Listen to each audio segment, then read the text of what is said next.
Cinema இண்டஸ்ட்ரியை பொறுத்தவரையில ஒரு ஆக்டரோ, ஒரு ஆக்ட்ரஸோ தமிழ் சினிமா மட்டும் இல்ல, ஈவன் இந்தியாவுல இருக்க மத்த சினிமாவா இருக்கட்டும், ஈவன் ஹாலிவுட்டாவே இருந்தாலுமே கூட, ஒரு குறிப்பிட்ட ஆக்டருக்கோ, இல்ல ஒரு ஆக்ட்ரஸ்க்கோ நம்ம வந்து ஒரு ஃபேனா இருக்கோம்னு சொன்னா, அதுக்கு ஒரு சில காரணங்கள் இருக்கும். அவங்க சூஸ் பண்ற ஃபிலிம்ஸ்ல இருக்க அந்த கேரக்டர்ஸ் வந்து நமக்கு ரொம்ப புடிச்சு போயிருக்கும். இல்லன்னா அவங்க டான்ஸ் ஆடுற ஸ்டைலா இருக்கட்டும், இல்லன்னா அவங்களோட பாடி லாங்குவேஜா இருக்கட்டும், காமெடி சென்ஸா இருக்கட்டும், இல்லன்னா அவங்கள்ட்ட ஏதாவது ஒரு பர்ட்டிகுலரான படத்துல ஒரு ஸ்பெசிபிக் சீன் வந்து நம்மோட பர்சனல் லைஃப்ல வந்து ரொம்ப கனெக்ட் பண்ணி பார்க்க முடியும். இல்லன்னா அவங்க நடிக்கிற எல்லா படங்களுமே வந்து நம்மோட பர்சனல் லைஃபோட ஒரு டச்ல இருக்க மாதிரி இருக்கும். இந்த மாதிரி ஏதாவது ஒரு காரணங்களுக்காக பிடிக்கும். ஆனா அந்த படத்துல நடிக்கிற அந்த கேரக்டர் தான் நாங்க லவ் பண்ணுவோமே தவிர அந்த ஆக்டரோட ரியல் லைஃப் கேரக்டரே இல்ல. ஆனா அந்த மாதிரி ஒரு ஆக்டரோட ரியல் லைஃப் கேரக்டர் பர்சனாலிட்டி புடிச்சு போயிட்டு ஒருத்தருக்கு ஃபேனா இருக்காங்கன்னு சொன்னா தல அஜித் அவர்களுக்கு தான். தல அஜித்தை பத்தி பெரும்பாலுமே ஒருத்தவங்க தானா தெரிஞ்சுக்கிட்டதை விட நிறைய பேர் சொல்லி கேள்விப்பட்டு அந்த மாதிரி ஃபேன் ஆகினவங்க தான் நிறைய பேர் இருப்பாங்க. நான் முத வாழ்க்கையில தியேட்டர்ல பார்த்த படம் வந்து மங்கா தான். அதுக்கப்புறம் நான் அஜித் அவர்களை பத்தி நிறைய தெரிஞ்சுக்க ஆரம்பிச்சேன். அதாவது தேட ஆரம்பிச்சேன். இன்டர்நெட்லயா இருக்கட்டும், பேப்பர்ஸ்லயா இருக்கட்டும், இல்ல நான் டிவில போற இன்டர்வியூஸா இருக்கட்டும், இதெல்லாம் வச்சு கொஞ்சம் கொஞ்சமா தெரிஞ்சுக்க ஆரம்பிக்கும் போது ஒரு மாதிரி எனக்கு ரொம்ப பிடிச்சி போயிருச்சு. என்ன மாதிரி நான் வந்து லைக் அவர் வந்து அவரோட ஃபேன்ஸ் எல்லாம் வந்து ஸ்பாயில் ஆயிடக்கூடாது, அவங்களோட பர்சனல் லைஃபை வந்து பார்த்துக்கணும், எல்லாத்துக்குமே வந்து ஒரு பர்சனல் லைஃப் இருக்கு, அதை விட்டுப்பட்டு வந்து ஒரு ஆக்டருக்கு பின்னுக்கு வரக்கூடாது அப்படிங்கிறதுக்காக வந்து இந்த மன்றத்தெல்லாம் கலைச்சாரு அப்படின்னு சொல்லி விஷயம் போட்டுருந்துச்சு. அதுக்கப்புறம் இந்த சினிமா இண்டஸ்ட்ரியில நிறைய பேர் வந்து இன்டர்வியூஸ் கொடுப்பாங்க. நிறைய ஆக்டர்ஸ் அவங்களும் வந்து அவங்களோட நடிக்கிற ஒரு கோ ஸ்டார்ஸா இருப்பாங்க, அவங்களும் ஒரு பெரிய ஒரு ஆக்டரா இருப்பாங்க. அவங்களோட இன்டர்வியூஸ்லாம் பார்க்கும்போது இன்னும் ஒரு மாதிரி கொஞ்சம் மேல போயிட்டு அடடே இவர் இப்படியா அப்படிங்கிற ஒரு தாட் வரும். அதுல ஸ்பெஷலி வந்து சிம்பு அவர்கள் வந்து ஒரு பிக்கஸ்ட் ஃபேன் அப்படின்னு சொல்லியிருப்பாங்க. ஈவன் மங்காத்தெல்லாம் கூட அவரும் வந்து அவரோட மூவி எல்லாம் வந்து ஹோல்ட் பண்ணி வச்சுட்டு அவரோட வசதி பட ஷூட்டிங்லாம் ஹோல்ட் பண்ணி வச்சுட்டு வந்து ஃபர்ஸ்ட் டே ஃபர்ஸ்ட் ஷோ பார்த்தேன் அப்படின்னு சொல்லியிருப்பாங்க. நிறைய ஆக்டர்ஸ் மூவிஸ்ல வந்து அஜித்தை வந்து ஒரு இன்ஸ்பிரேஷனா வந்து ஒரு சில சீன்ஸ் வந்து அந்த மாதிரி யூஸ் பண்ணியிருப்பாங்க. தலை அப்படின்னு கூப்பிடுறது, இல்லைனா அல்டிமேட் ஸ்டார் அப்படின்னு சொல்லி கூப்பிடுறது, இல்லைனா அஜித் அவர்கள் ஏதாவது ஒரு சீன்ல வந்து ஒரு இன்ஸ்பயரா வச்சு அந்த மூவில எடுத்திருப்பாங்க. அதுக்கப்புறம் நான் அஜித் அவர்கள் நிறைய இன்டர்வியூஸ் தேடி பார்க்கும்போது அவரோட அந்த பாடி லாங்குவேஜா இருக்கட்டும், அவர் சூஸ் பண்ற வேர்ட்ஸா இருக்கட்டும், அவரோட ட்ரெஸ்ஸிங் சென்ஸா இருக்கட்டும், அதெல்லாமே பார்க்கறதுக்கு ரொம்ப நல்லா இருக்கும். அது மட்டும் இல்லாமல் ரொம்ப ஹானஸ்டா அவர் பேசுற அந்த விதமா இருக்கட்டும், ஓப்பனா அக்செப்ட் பண்ணிக்கிற அந்த ஒரு மைண்ட் செட்டா இருக்கட்டும், தமிழ் சினிமாவில் அதிகமான தோல்வி படங்கள் கொடுத்த ஒரு ஆக்டர் சொன்னா அது நானா தான் இருப்பேன். அண்ட் ஸ்டில் என் ஃபேன்ஸ் எனக்காக நிற்கிறான்னு சொன்னால் அதுக்கு நான் தான் பிளெஸ்ட் அப்படின்னு சொல்கிறதா இருக்கட்டும்.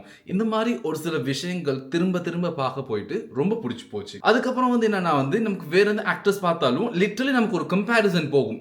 ஓகே இவர் அப்படி இருக்காரு, அவர் எப்படியுமே நேச்சுரலா அந்த ஒரு கம்பேரிசன் போகுமா போகாதா? கண்டிப்பா போகும். அந்த மாதிரி ஆரம்பத்துல இருந்து அஜித் அவர்கள் பண்ணிட்டு வந்த ஒவ்வொரு விஷயமா பார்க்க அவர் மேல வந்து ஒரு பர்சனலா ஒரு மரியாதை, ஒரு தனிப்பட்ட ஒரு ரெஸ்பெக்ட் வந்து லிட்டரலி அவங்க ஃபேன்ஸ் எல்லாத்துக்குமே கிரியேட்டட் ஆயிருக்கும். அதுக்கப்புறம் ஒரு சில விஷயங்கள் இன்ஸ்பயர் பண்ண விதமா இருக்கட்டும், ஸ்பெஷலி வந்து நம்மளோட ப்ரொஃபஷன் எதா இருந்தாலும் நமக்குன்னு ஒரு பேஷன் இருக்கும். அந்த மாதிரி அவருக்கு ஒரு பேஷன் இருந்தது. நான் வந்து all over the world bike riding போறது.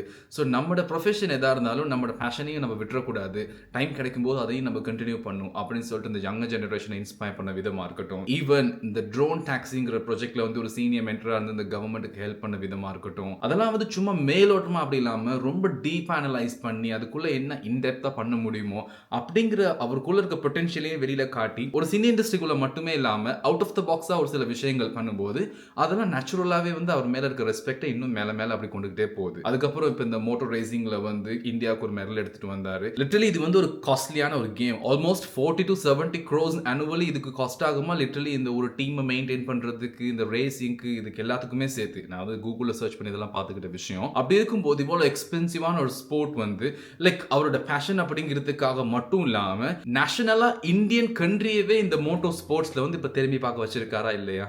ஒரு மெடல் எடுத்துட்டு வந்ததுக்கு அப்புறம் தான் நம்மளே அதிகமா இந்த மோட்டோ ஸ்போர்ட்ஸ் பத்தி அதிகமா தேட ஆரம்பிச்சிட்டோம், பேச ஆரம்பிச்சிட்டோம். இப்ப ஹாமில்டன் அப்படிங்கிறவரை பத்தி நமக்கு தெரியும், ஒரு ஜாம்பவான், ஒரு டான், ஒரு லெஜெண்ட் அப்படின்னு சொல்லிட்டு. அதை தாண்டி எனக்கெல்லாம் ஒண்ணுமே தெரியாது. பட் இப்போ நான் அந்த மோட்டர் ரேஸ்ல வந்து இந்த 24 சீரிஸ் வந்து என்ன மாதிரி போகுது, இதுக்கு முன்னாடி ஏசியன் கண்ட்ரீஸ்ல இருந்து யார் இந்த மாதிரிலாம் ஜெயிச்சிருக்கா அப்படின்னு சொல்லிட்டு இப்போ நம்ம அதை பத்தி தேட ஆரம்பிக்கிறோம். அந்த மாதிரி கண்ட்ரியை இன்ஸ்பயர் பண்ற மாதிரி ஒரு புது கான்செப்ட் எடுத்துட்டு வந்து பண்ணும்போது நம்மள ஒரு புது விஷயத்தை தேட வைக்கிறது ஒரு ஆக்டரா இருக்கும்போது அந்த ஆக்டர் மேல நமக்கு இன்னும் அதிகமா மரியாதை வருது. அந்த மாதிரியான ஒரு சில ஸ்பெசிபிக்கான குவாலிட்டிஸ்னால தான் தல அஜித் அவர்களை நிறைய பேருக்கு இன்னும் அதிகமா பிடிச்சிக்கிட்டே போகுது. ரீசெண்டா நீங்களும் பார்த்திருப்பீங்க, அபுதாபில நடந்த அந்த ரேஸ்ல வந்து லைக் 4-5 தடவை அவரோட கார் கிராஷ் ஆயிடுச்சு. ரொம்ப எமோஷனலா இருந்திருப்பாங்க, ரொம்ப டிப்ரெஷன்ல இருந்திருப்பாங்க. அண்ட் ஸ்டில் அவரோட ஃபேன்ஸை டிசப்பாயிண்ட் பண்ணிடக்கூடாதுன்னு சொல்லிட்டு எல்லாருமே ப்ராப்பரா ஒரு கியூல நின்று அட்லீஸ்ட் நான் நினைக்கிறேன் ஒரு 500 to 600 மாதிரி இருந்திருப்பாங்க. எல்லாரும் கூடயும் போஸ்ட் கொடுத்து போட்டோஸ் எடுத்துக்கிட்டு, சின்ன குழந்தைங்க எல்லாம் கையில தூக்கி வச்சுக்கிட்டு, பெரியவங்க எல்லாம் போஸ்ட் கொடுத்துட்டு போகும்போது கும்பிட்டு அனுப்புறது, அதெல்லாம் வந்து ரொம்ப ரொம்ப ரேரான ஒரு குவாலிட்டி. நமக்கு வந்து அவங்கள வந்து ஒரு ஆக்டரா பிடிச்சிருக்கலாம், பட் ஆனா அவங்க அதை விட அதிகமான ரெஸ்பெக்டை வந்து எல்லாருக்கும் கொடுக்க ட்ரை பண்ணும்போது அப்பதான் அவங்கள நமக்கு ஒரு நல்ல ஹியூமன் பீயிங்கா பிடிச்சிருக்கு. அந்த மாதிரி தான் தல அஜித் அவர்களுக்கான ஃபேன்ஸ் வந்து இன்னைக்கு இருக்காங்கன்னு சொல்லுவேன். சினிமா இண்டஸ்ட்ரியில இருக்க எல்லா ஆக்டர்ஸையுமே நம்ம ஐடல்னு கூப்பிட முடியாது. அந்த இண்டஸ்ட்ரியில அவங்க ஒரு லெஜெண்டா இருந்திருக்கலாம். ஒரு கண்ட்ரிய ஒரு ஜெனரேஷனை இன்ஸ்பயர் பண்ற மாதிரி ஒரு சில விஷயங்கள் பண்றவங்கள தான் நம்ம ஐடல்னு கூப்பிட முடியும்.